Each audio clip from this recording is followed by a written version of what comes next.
Countdown. Hi, I think we're live in Ah, theory. I have no idea how to do like a video that plays and restream. That's interesting. I know how to do it in StreamYard. I could do it this way. Oh, I don't have any video clips. That's fine. Hi. Hi. Oh, I need me. There I am. Here I am. Here's my face. Okay, I think Ozzy it's too man. early for. I think it's too early for our personalities for some people.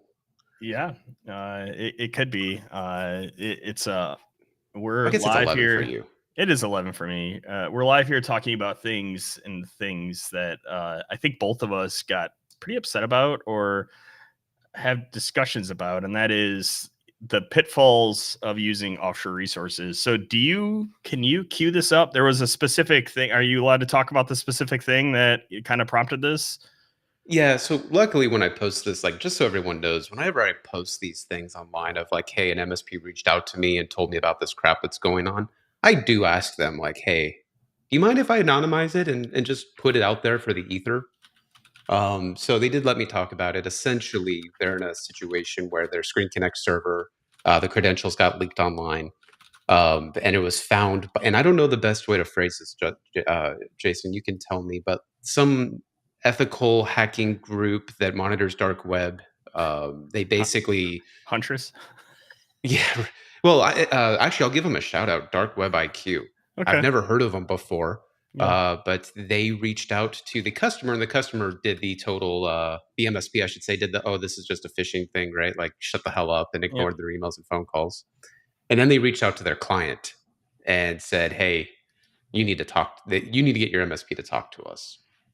They called me and said, "Hey, have you heard of these guys?" I called and I looked into it, and they're actually, from what I can see, they're just a young cybersecurity company. Yeah, I'm looking at their page now, right? And it looks like their whole sales pitch is like their eventuality is they're going to try to monitor the dark web for your stuff to appear and then alert you early. So I'm sure a good sales tactic for that is like, hey, we saw this thing.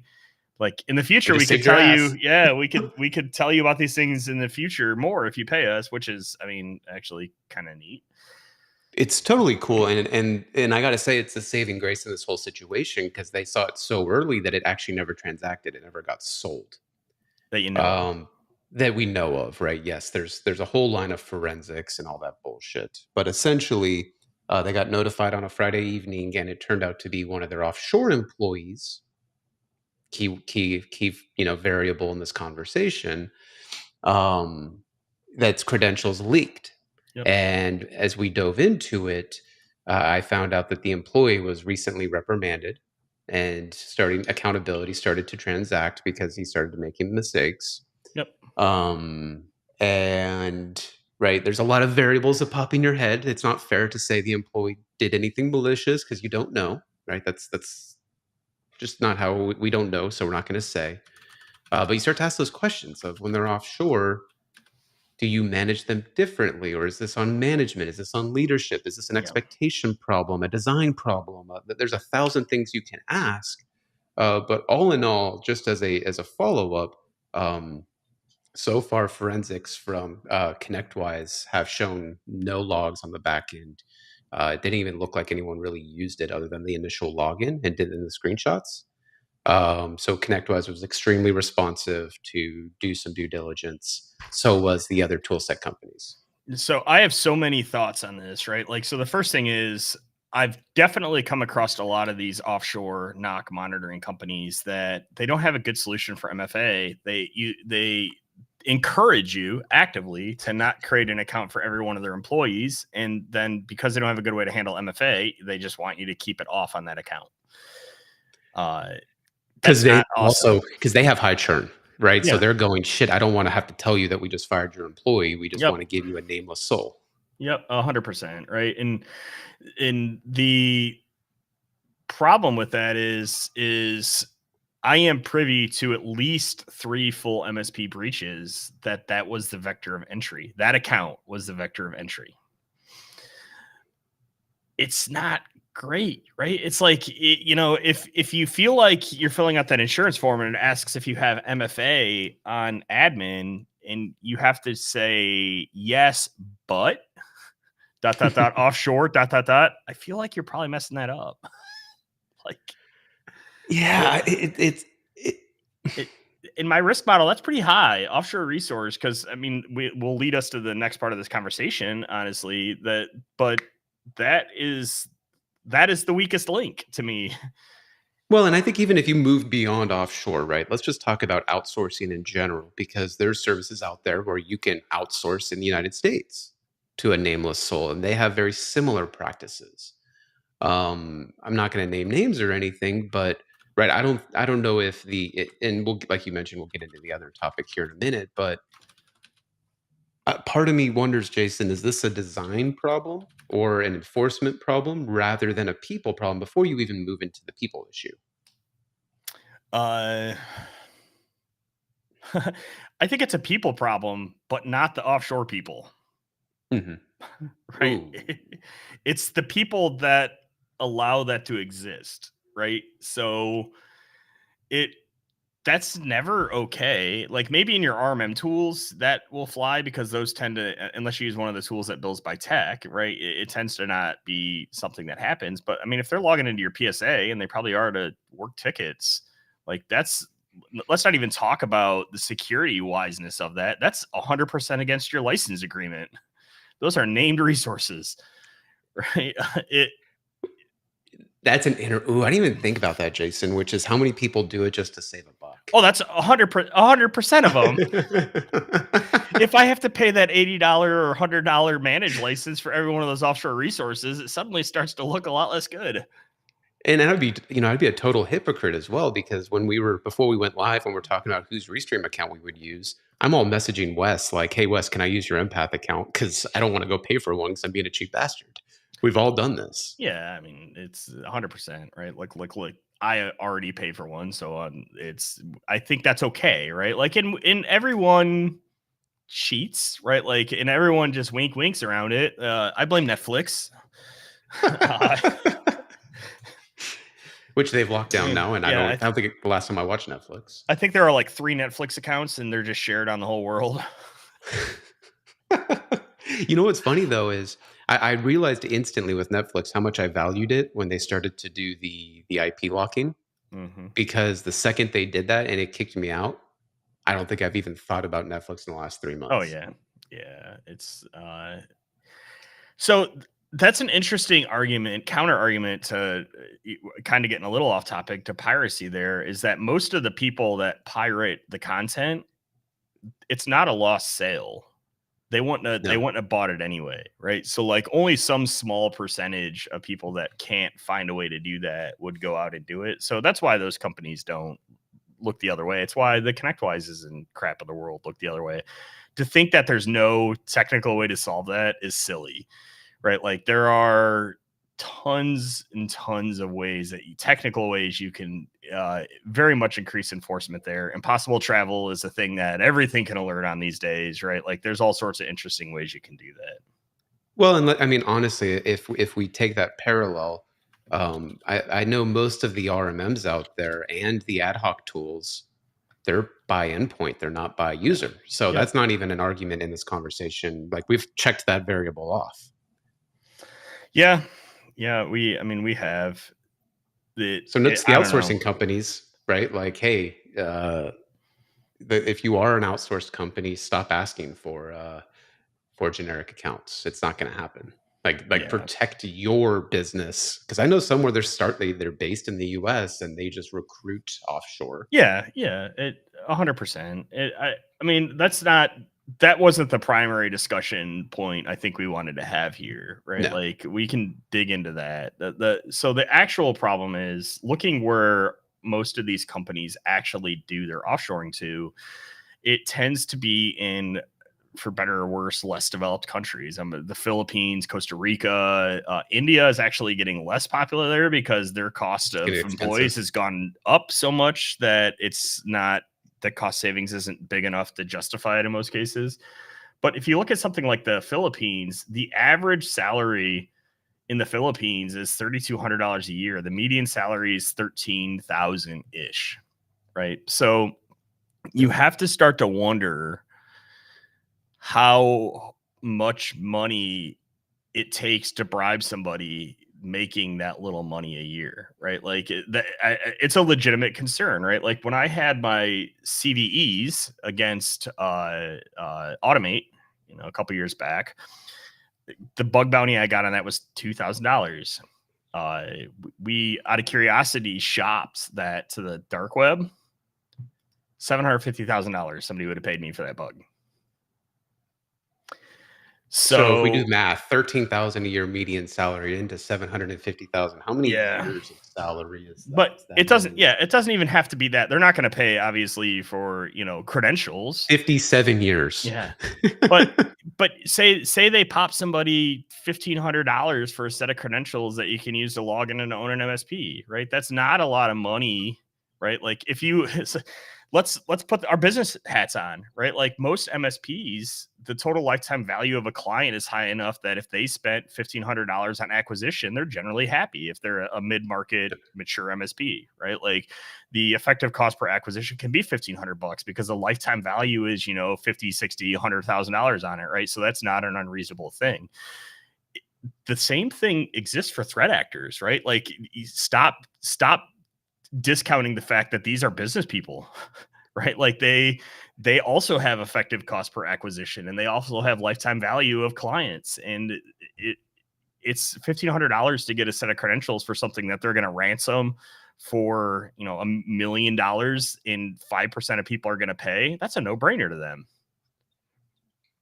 No, you're correct. You're 100% correct. The cash flow mechanics don't change whether you're good or evil. And this is where the conversation gets a little interesting because, I mean, let's be honest. I don't know if offshore is ultimately the problem if we start talking about malintent, because you could have a malintent employee in the US that you're about to, like we all see. I've seen this at so many MSPs, Jason, where there's that one engineer who has a bad attitude that has so much tribal knowledge that everyone tiptoes around him and doesn't want to just kick him out of the MSP. Yeah. And they tiptoe around him like there could be malintent, right? Like there could be some maliciousness that happens. But we have the beauty in the US to where, right, we have the legal system. Like if we can find the fingerprint, does the extradition problem and the lack of legal action and insurance, actually, before I even start that, I want to think the insurance side. If you found out your MSP had a breach and it was caused by an offshore resource out of the country, would insurance even cover that? If you found out that the MSP had a breach and it was caused by an account with no MFA on it, then they likely won't cover it, because that is a gating. And it would be great to have Will or somebody on this call to talk, or even Wes to talk the insurance side. To my knowledge, that is one of the 4 or 5 gating controls, is that admin access requires MFA. Right. So presumably admin access to all of your clients' endpoints for sure requires MFA. And to have a policy, they checked yes for that box, or they wouldn't have gotten a policy issued. Well, if you think of a tool like Screen Connect, though, and maybe it's matured since I've last used it, because I think last time I used it was 2016. Even if you don't have admin access, you still have the ability to ad hoc into every single machine. So it's not even an admin situation at that point. It's now you need to draw walls around your employees in who they can access. So it's almost going into a pod model to make sure that they don't have a gate around all of your clients. They just work on 10 of them. So now the offshoring thing doesn't really become as financially feasible because I need more resources to manage less customers. Yep. And it also implies that there's not internal movement between teams there, right? There's so many pieces of this that just make that really hard to manage and monitor, right? It's like you don't have direct control of that. And the person whose throat you have to strangle, while they're a US resource, they're also not there managing it, right? So it's, we're playing a game of telephone as far as the management goes. And honestly, it is so far down that road. By the time that stuff is discovered, right, the time between when that credential would be sold and when that credential would be used is long enough that bad actor sells credential, bad actors quits because now, I don't need this. Well, I'm on your live stream. I just swore on your live stream. I don't care about swearing on mine. the they quit, right? It's like, oh man, you just paid me $3,000 for that credential. Like I'm gonna go find this job sucks. I'm gonna go find something else to do. 4 months go by before that credential is actually used by threat actors, right? Because it's bought by initial access brokers or something, and then it's just sold to somebody else for more money. So months go by, you can't even take it back to that person. There's no accountability there. Someone asked me the question the other day, and it's completely gets off track. But is there a world where tools like Screen Connect and RMMs no longer get insured? Like if you Yes. use those tools, it's a target on your back. Yeah, I think that world is coming. If nothing changes, that world is coming. And the unfortunate reality is that it has nothing to do with the security of those tools. I mean, okay, that's not true. It has a little bit to do with the security of those tools. It has to do with the fact that I've said it over and over again, that, and this will be our Gurkhan title, we'll have something along this. RMM tools are command and control with a marketing budget. Like they are literally the software that threat actors installs to turn your computer into a botnet or to manage it remotely. It is an RMM tool. Make no mistake. It has all the same features. It may even have less bugs than the RMM tool you're presently using. It just doesn't It have has a a higher marketing budget. budget. It has a higher development budget, right? Because Yeah. you're actually making money off of that Yeah. RMM directly. Yeah. So yeah, it's I mean, there. That world is coming. is an immutable RMM and screen like ad hoc tool like possible? No, it's not. I mean, and there are things you can do to Or like mitigate those risks. a just in time deployment type I thing? mean, Intune. Yeah, true. I mean, the problem with Intune is check-in frequency, right? So it's like you push a change down and it's eventually consistent. Just eventually just could be a day, right? So But then you still have the problem of they breach your yeah. lighthouse access or your No, yeah. 365 admin, 100%. and then they just Yeah. push a PowerShell through Yeah. into. Yeah, because you're that same knock tool that you're giving. So if you move it through Intune, that same knock tool that you're giving access to your RMM tool, now you're going to have give access to your tenant, right? Maybe you have a little bit better auditing there, so you can tell. Little conditional access type things. Yeah, there are maybe a few more knobs there. Microsoft is a little bit stricter as far as those, account reuse and stuff. Like they don't play that game, so they're more likely to catch you. But in the end, it's the same problem, right? I can do that, and is more to the point, the immature MSP that's likely to give that non MFA credential down to the offshore knock. That same account probably has GDAP access to all their clients, assuming they can figure out how to set GDAP up, right? Like or it has access to the documentation platform that has all the passwords in it. Or, I mean, there's just so many variations of the same nonsense. Like maybe we don't allow the Buffalo jump, but man, if somebody gets into my password manager is a user with privilege, that's a bad day. It's at least I have auditing there to know what passwords are accessed, but it's still a bad day. And it's one of those. I start to get really, not to play on words, but like I start to feel really bad for small MSPs where they're just getting off the ground. Like I think back in my day of like, okay, we were in a garage, there was like three of us, and I'm sitting there going, I need to add 20 because I'm a numbers guy. I have to add 20 to 30 clients on full managed services to hire my next resource. Yep. That's a tough thing to swallow if we get into the conversation of MSP being a commoditization at this point where prices now need to come down a little bit. Yep. Because if it's coming down and I want to keep my margins, that means I need to be able to hire cheaper people because that's our biggest cost in our early days. I can't afford automation. I know a lot of people get upset at me for saying that, but there is a simple mathematics problem to where if I don't have enough cash, I don't have time to invest in automation. Yeah. That you just don't. I think there's some fixes to that coming, but I 100% agree with that. You just in the early days you have to have people because you need time. You need Yes. inventory of time. Yes. So if I am that inventory of time, you look at offshoring as the salvation to, oh my God, I'm working 90-hour weeks. I can hire somebody full time to at least catch that level one stuff. But like we're mentioning, now what type of bullseye does that put on my back? Or does it get to a point where insurance providers don't cover that and now you're handcuffing my business further?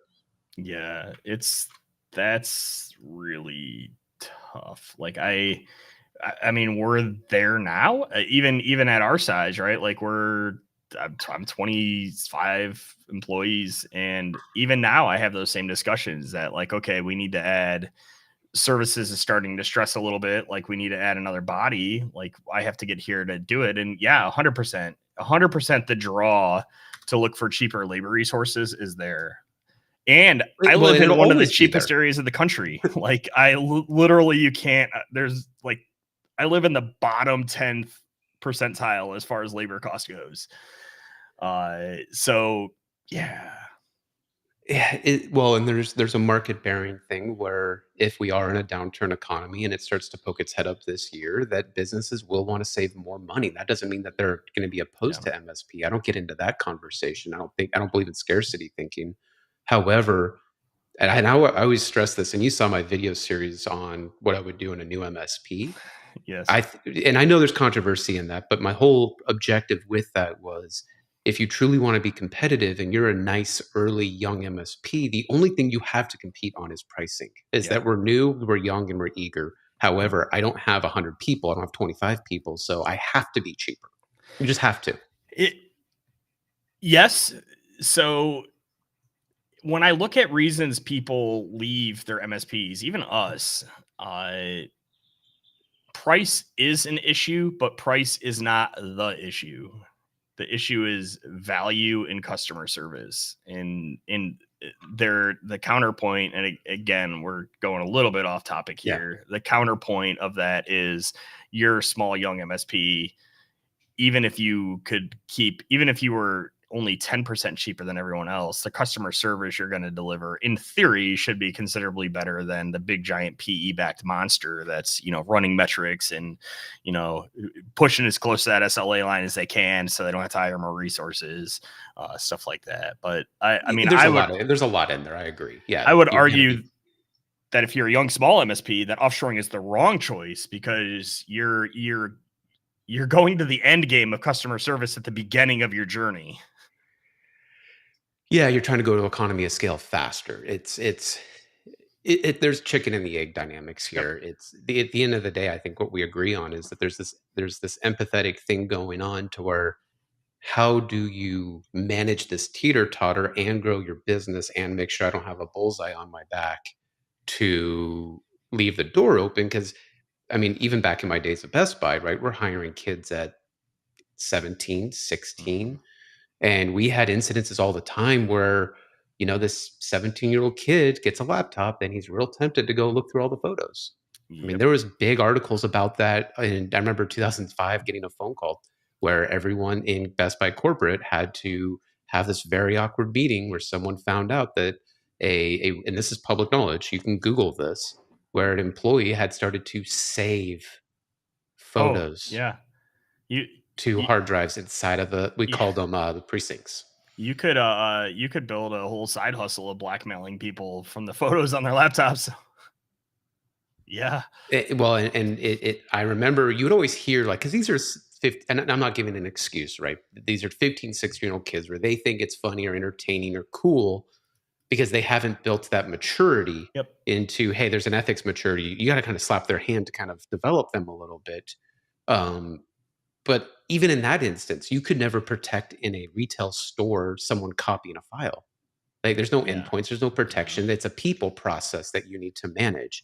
And the one thing that I started to recognize as people were leaving comments in my post is whether the employee is offshored or inshored or whatever you want to refer to it as, it's still a management problem. Yep. We don't have the proper management techniques to where you are a people manager first and foremost, which means there's a lot of verify, right? Trust and verify is all Yeah. built off of kind of a zero trust model, right? Like if we really rewind to like World War One and pre-World War One logic of I trust you, however, I'm still going to go look. And it has nothing to do with a culture problem, but it has everything to do with a QC process, really, at the end of the day, right? Like, are we building the right mechanisms to uphold a standard? Yeah. But even trust and verify gets difficult of, right? Like I take a photo of my credentials with my phone. Yeah. Yeah. Or that if I go back to 2005 of that photo on your laptop, I take a photo. Yeah. No, my wife, along those lines, my wife worked in a pharmacy where they had to scan a barcode to get into the pharmacy. and people were photocopying the barcode. So how did they fix it? They put a red background on the barcode because the red light of the barcode reader would see through the red, but the photocopier would copy it black. So I printed her a bunch of barcodes because I just read it with a barcode scanner and printed new ones. And I'm like, that's not, you haven't actually solved the problem, right? Like you have to, you need a different set of checks and balances than on those things than exists right now, right? The offshore resources, you have very few checks and balances with them, and you need to and I don't think either of us are necessarily saying evil, bad, don't use it. I'm saying that these are things that need to be considered before you make those decisions.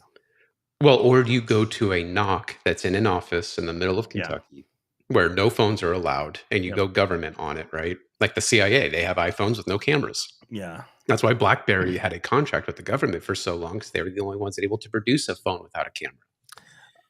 The call center. So even back in the day, right? So I have a large client that we still service to date, and so that's how I know some of my cell. Like I can tell you openly that a SIM swap, 3,000 on T-Mobile, Sprint, AT&T, Verizon's 5,000. It's because it's a little bit harder to find somebody to bribe to do it, and they have a little better security.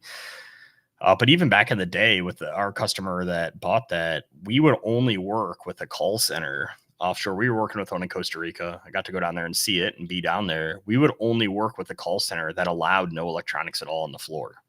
Right. And we audited that. We sent somebody down there occasionally, sometimes without even telling them we were coming, to audit the fact that no cell phones were available on the floor. They weren't even allowed paper. They got like, have you ever taken you've probably taken a Pearson VUE test at some point or another, or some sort of like where they give you that little like erasable whiteboard for you to write on because you can't write anything permanent. That's all they could have. So here becomes the thought experiment then, Jason. If you are in a situation where you have to find cheaper resources, what is the steps or the requirements that an MSP needs to take in order to do it and at least cover the majority of their bases? I would want the And we can think in perfect world scenarios. Yeah, I would want the document from the company as to what their security plan is and how they prevent malicious actors from doing that, right? Because do they not allow any sort of writing device or anything on the floor? Do they limit outbound access from the computers, right? Like, do they limit ways that they can spray or deal with that password? It like I want the documentation on what they say they're going to do, and I'm going to want some verification occasionally. Like I'm going to want the company I'm contracting dealing with the offshore to provide me an audit report indicating they're doing it. Because then honestly, I can't directly protect against that risk, but I'll tell you what, if then I get evidence that I'll finish there. Then if I get evidence that one of your people did this, like you've showed me the controls and the audits that you said this wasn't possible and now it happened, right? So I would want to contractually protect, you are liable if one of your downstream employees maluses my data. Like you are flat out liable, and I'm coming at you as the outsourced knock team to do that. You can't just wave your hands and go, oh, limitations of liability, blah, blah, blah. No, you are not moving that risk to me. You're going to own it. Well, and then they need to have some level of like the no warranty policies bullshit, right? Yeah. And the no extradition type policies, or using some type of a broker. And I think that's where the legalese starts to come into place. But if we play that forward, and I'm a guy that's building a call center for MSPs in some third world country, or even I've seen South Africa being more and more Me too. popular.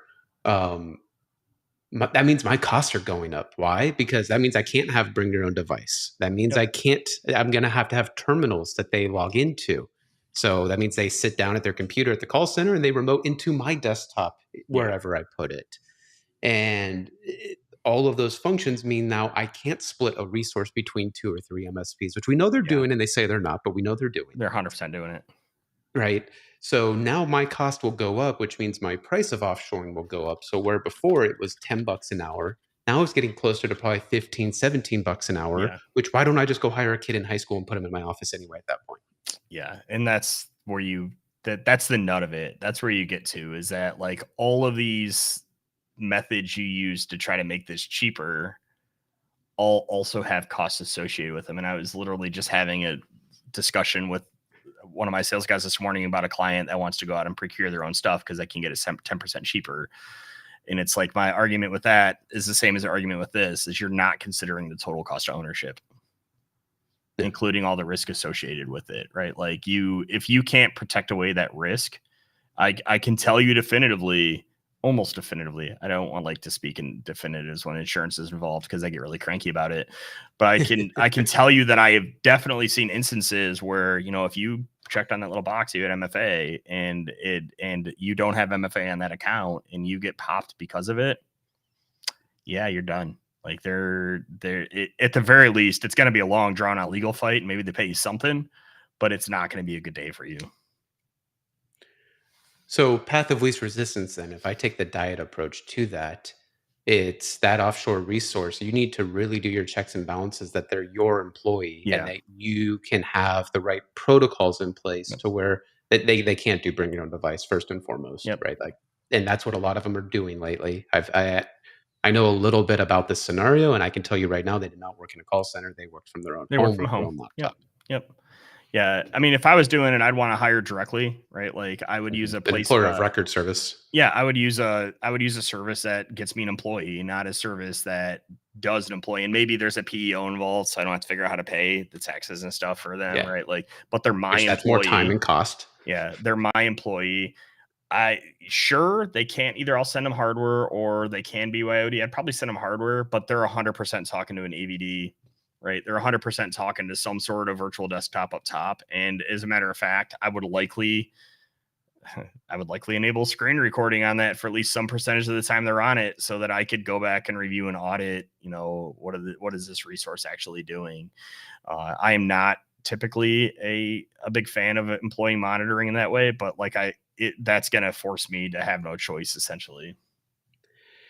Yeah. And that's where my post kind of got into the whole, a culture is built off of an environment of trust. So the manager of that person, right? Because it's still a person at the end of the day. And I think Rob Chaffee had put something in my post about whether they're offshore or inshore, you need to treat them the same way you would treat any other employee. Yeah. So if you're going to do that, you need to do that for all of your employees, because like we're talking today, it could be that one employee that you're about to fire and he knows you're being fired. I mean, I've seen this at my MSP where there was a CFO about to be fired, and we got alerts that at like 1 a.m. he was copying all of his files to his hard drive. Right? It's no different in those scenarios. Yeah. So if I'm going to do that with an employee over in South Africa, I need to do that with an employee in Michigan, in Ohio, in California, wherever the hell they live. However, you need to talk to them that this has nothing to do with them as a relationship. This has everything to do with insurance, with liability. Yeah. Yeah. Ooh. I mean, it does. Yeah. I mean, that's a thing, right? Like, yeah. I mean, all of those things need considered. You want to elaborate on what SACE and virtual environment, and you want to go through? Yeah, right. So he's asking, man, I forget Dr. Zoidberg's actual name, so we're gonna just call him as Zoidberg. Oh, it's Dean. Okay. I guess I didn't put 2 and 7 together. Yeah. So SaaS solutions are essentially tunnel-ish based, VPN type things that are often used to do zero trust stuff. And then, MDM, obviously you can manage the mobile device. That's mobile device management, right? So he's saying, well, what if you went to a zero trust model where they have to use a known device to log in, and then you manage that? It's the only way to get to your virtual environment. I'm seeing a good amount of mature MSPs start to put the control plane for some of their things if they run it on-prem behind things like Cloudflare tunnels or some other, SASE solution, just to try to limit internet access to them. And that would predicate that you obviously bring them into that domain. I don't know that it really changes the calculus there very much, because, the threat here is largely credential misuse and credential reuse. I think you would actually have a lot more effective time rotating that password. If you're really going to create an account with no MFA, you're going to be rotating that password like daily. right? Like, and it's going to be 20 characters long with good entropy, right? And when they get in that day, here's the password for today. And that, so then if they steal it, the blast radius is literally 1 day. And none of those, we live in a world right now, and I'm knocking, where the threat actors aren't acting on stuff quick enough. Like, you could rotate it probably weekly or monthly right now, and you would likely still be okay. But I would rotate it even more frequently than that. I wouldn't do that. I honestly, I just wouldn't use that no MFA shared account. That's the reason I would not use those things. Yeah, and I don't. Again, the virtual desktop thing, right? Like going back to terminal life, which is funny because we tried so hard to get away from terminals, and now we're going back to terminals For like the ninth time. There's just it's a pendulum that swings back and forth between centralized and distributed, honestly. Well, yeah, eventually we're just going to go back to we're going to go back to on-prem because it's just going to go, oh, cloud sources have just gotten too expensive. We can save money and we can capitalize this. But until that day where we decide to go back and rerun our mistakes all over again, it still doesn't help I only make 15,000 a year and I have an opportunity to make 10 years of salary by just handing over this password and MFA token. Yep. And you, like, in the end, it all comes down to the ethical considerations of the people that you are hiring to do it. And it's really hard to scale that perfectly. Now, I will say, if you take care of those employees and you probably manage them correctly and they're happy to work with you and you're paying, like if you're paying them $4 an hour and the average salary is $4 or $5 and you're underpaying them, they're probably not going to be happy. Now, if you treat them right, if you're paying them so our video editor in the Philippines, I'll say it, right? He makes $12 an hour. That's That's good money for the Philippines. And that guy works his ass off. And you know what? I love that employee just like any other employee I've had thousands of employees in my career at this point. He works hard and we reward him and we pay for his benefits. And that I had a conversation with him, Jason, where he literally goes, you know what? I want to tell you, Kyle, that my family makes fun of me because I'm rich. Yeah. He's not going to sell his credentials. No. I mean, he's going, shit. The Kyle gives me raises regularly. We hang out. He lets me take Fridays off. He lets me have holidays off. Yeah. Shockingly enough, when you treat people like people, they tend to be happier. They tend to go, you know what? I could make 2 years of salary, but what happens in 2 years? Kyle's probably going to be paying me more money. It's not worth it. Oh, they do help desk. Yeah. Dean works for a company that does this, doesn't he? Oh, yeah. Or he's advising them, or I don't know the total. Yeah, 100%, right? Like Wayne and I have argued, people, process, technology, and I've argued back and forth, like whether or not people and process could or should be reversed or could or should be equal. Right. But it seems like we constantly try to go back to technology solutions to things that aren't technology problems. They're people problems. I've quoted you so many times, man, you can't tool your way out of a problem. Yeah. It comes down to that linchpin of, if you don't like, and I hear this all the time, and you've probably heard it, Jason, too, of MSP owners that go, I don't like managing people. I don't like managing people. Guess what? People suck. I love my people, but people suck. Get over it. It's life, right? Like, if you don't want to manage people, go back to being an individual contributor. There's an interview that Elon Musk, I'm not a huge fan of him, but I loved what he said, where they asked, like, tell us about the day in your life as an owner of Tesla or running Tesla. And he goes, well, I'm like the janitor. I do everything that everyone else doesn't want to do. Yeah. And that is what being a business owner is. And a long time ago, I even myself learned that if you are able to be that quick start individual to get something moving, you really delegate the management of what you get moving. And that kind of becomes the differentiator. If you don't like managing people, that's fine. You need to get to a size to where you can hire somebody that can do it for you. Yeah. And until that day, and by the way, you're going to hire that person to do it for you, and they're going to suck, and they're going to make mistakes, and you're still going to have to manage it, and you're going to have to manage them to manage it.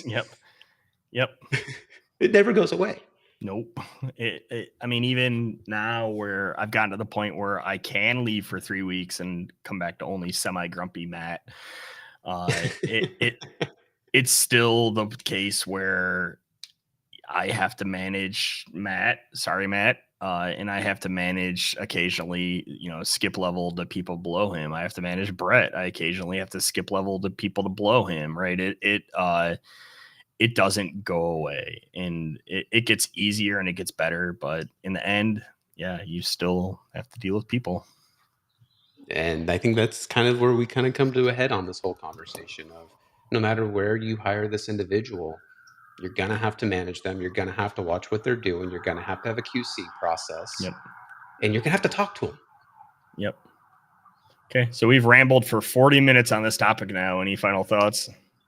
Real quick, Zoidberg asked me what was the most highest point of shrinkage at Best Buy. It was people, 100%. And honestly, when we did our yearly inventories, we found it was people walking things out the back door. Ooh. It was never theft. Yeah. And I can say that at this point because it's been 15 years since I worked at Best Buy, but they had the best. Yeah. They had a really good loss prevention. I bet you that's not true anymore. They had a really good loss prevention department for a while, but then there were a couple of lawsuits around that, so everyone just kind of gave up on it. Well, because what would happen is this actually happened at one of my stores up in Santa Cruz in California, Northern California. The employee that was loss prevention didn't try to interact, right? Because there's the don't stop policy. But they literally tried to get out of the way, and they got stabbed by the person running out by a pen. And that employee got fired and then did a lawsuit. And he's like, dude, I literally moved out of the way and still got hurt. But that's kind of where, again, I think you and I had this conversation on some other topic of there is a point when you become a big enough company to where the law makes you do some things that it's a little weird. Yeah. I mean, that we had that in a different aspect, that entire conversation the other day somewhere else that we won't drag up here. But yeah, at scale, peopling is hard. And yeah, especially across states, across country lines, across it's anywho. No, that's my last thing. Other than that, Dean and Heath, I appreciate it. And then Jason, let's do this. I mean, again, my point here isn't to tell you offshore bad. Offshore can be great, right? Like, but you really need to consider, you need to have good process in place, and you need to make sure that the people you're hiring offshore or the people you're hiring to manage them are good people, because otherwise you can't, again, you can't tool your way out of this problem here. If you got a company that's treating their employees downstream like garbage, don't be surprised when they start to stink. That's as simple as this whole thing is. Yeah. Okay. It's simple in theory, pain in the ass in execution. Yep, 100%. Okay. Well, your dog wants your attention, so we'll wrap this up now. And it was great chatting with you. We'll do another one sometime on something else. Ooh, spoiler alert! It's going to be on FUD. Sure. Yes, it's going to be on the terrible way people sell things. So, okay. Awesome. All right, man. I will talk